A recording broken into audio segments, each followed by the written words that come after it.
Okay, yeah, thank you very much, Colin, and good afternoon, everybody, and thanks very much for those of you that have stayed to the end.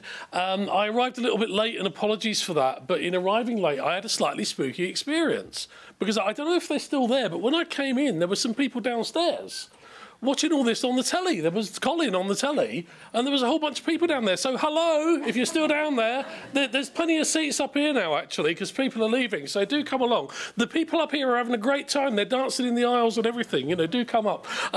Right, good afternoon, everybody, and thank you very much for listening to me. As Colin said, I wear a number of different hats. Nice, happy, smiley Shaun there with some green stuff in the background is a Director of Action Sustainability, a small social enterprise that specialises in sustainable procurement, and been very interested to hear all this procurement stuff going on this afternoon. And brilliant to hear from Interserve. I know John Crump, the procurement director, came to one of our training courses. I think he was on about day 3. He was 3 days into his job and came to one of our courses and has been really up for it ever since. So that's great. Today I'm being slightly mean, moody looking Shaun up the top there with as chair of the Commission for a Sustainable London 2012. Mean, moody Shaun in black and white over in the corner there is the environmental advisor to the Board of Transport for London, and slightly mad-looking Shaun is an advisor to something called the Institute for Sustainability, which is a kind of cutting-edge research institution into sustainable solutions and techniques. I see a few of you wandering around with a copy of the Green Report, so glad to see the organisers have managed to get some hard copies out there. So please do grab a copy of our report on Sustainable Olympics to give you a little bit more detail before you leave. Okay, so I'm here today to talk to you on behalf of the Commission for London Sustainable 2012. I'm going to give you a little bit of information about the Commission, and then I'm going to talk about our latest reports. And I have a great reputation for ignoring Colin's little bits of paper, but I'll try and do my best to kind of keep it within the 20 minutes, because you made me tail end Charlie, so if I ever run a bit, who cares? Right, okay. You've never cared, whatever time you've started. Oh, no, I haven't, actually. That's very true. London 2012 is big! Imagine the biggest big thing you can imagine, and then imagine something a bit bigger, and it's probably about as big as that, and then here's Boris. Boris was trying to articulate how big London 2012 was when he was in Korea. And he said it's like eating a hippopotamus. And it was one of Boris's famous gaffes, because apparently hippopotamuses are quite revered in Korea and they're a protected species. So it kind of didn't go down too well. So here's some statistics to give you a little bit more information. I won't go through them all because I'll kind of attempt to keep Colin's 20 minutes. But if you look at some of the stats at the bottom, those are the ones that really take my breath away. 500,000 ticketed spectators per day. That's like 6 Wembley Cup finals. 7.9 million spectators coming to the Olympics. That's like the population of London coming to London. It really is the biggest show on earth, and it's coming to town. And I'm very excited about it. London 2012 Olympics is very complex. According to Alison Nimmo, one of the directors of the ODA, it's a bit like building 2 Heathrow Terminal 5s in half the time. I used to work for BAA, and I wouldn't necessarily disagree with that. There are many, many partners involved in the Olympics. Anybody that thinks it's kind of one organisation with Sebastian Coe at the top is horribly wrong. There are many organisations involved in delivering a project as big as this. But will it be sustainable? That's what I'm here to talk to you about today. Well, here's Lord Coe, just before the bid, saying it's going to be dead sustainable, or some words to that effect. Remember him? Here's Ken, saying it's going to be dead sustainable, but going a little bit further, and saying if it's not dead sustainable, then it's all my fault. Okay? Because be under no illusions. I am confident with Shaun McCarthy's expert leadership. Yeah, right. That's like the board of Manchester City have every confidence in Roberto Mancini to get them into the Champions League. You know, it's that sort of confidence. You know what I mean? Here's Mayor Boris, very keen on the sustainability as well, and Boris is quite working with Boris is quite an experience because he's incredibly sharp and bright and homes in on specific issues very, very precisely, and really won't let me off the hook when he asks difficult questions.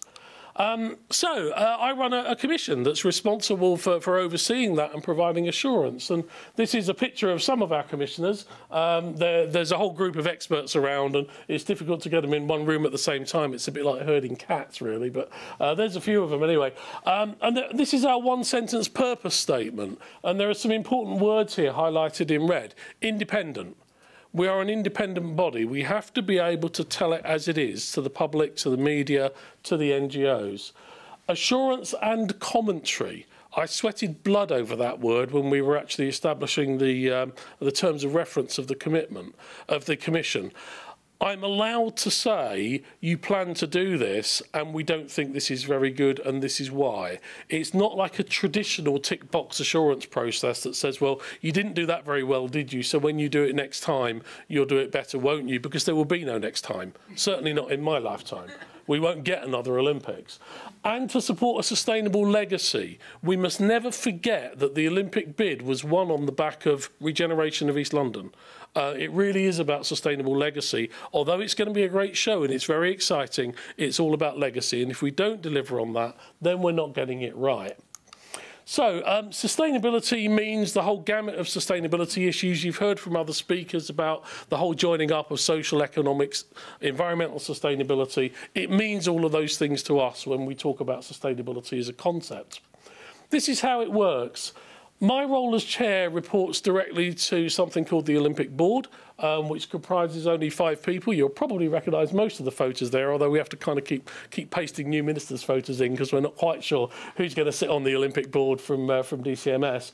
But Chairman of LOCOG, Lord Coe, the Mayor, the Olympics Minister, and finally Lord Moynihan, Lord Colin Moynihan, the Chair of the British Olympic Association.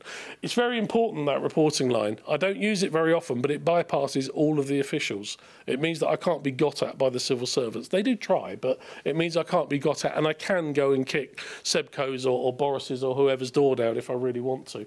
I have a great team of 3 people, lean and mean, only 3 people. They provide assurance over the group of organisations you see there on your right. The organisations actually delivering on London 2012. We respond to the agenda of a whole range of stakeholders over there on the left-hand side, and certainly I'm very interested in having your feedback today, because every session like this I do gives me a little bit more learning and it helps to shape the way that we do our work. The photos across the bottom are all of my commissioners. They're all experts in sustainability in one way or another. They're all unpaid, voluntary. They give up to 20 days a year of their time to share their expertise and their learning and contribute towards a great sustainable games. So that's how it works. We think it's great. We think it's great because it's never been done before. There has never been an Olympics that has this level of scrutiny over its sustainability.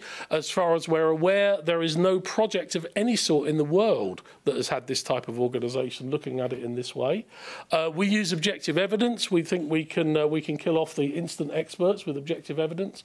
We think it's an enabler for the delivery bodies. They've got a very tough job to do to put on a sustainable Olympics in East London.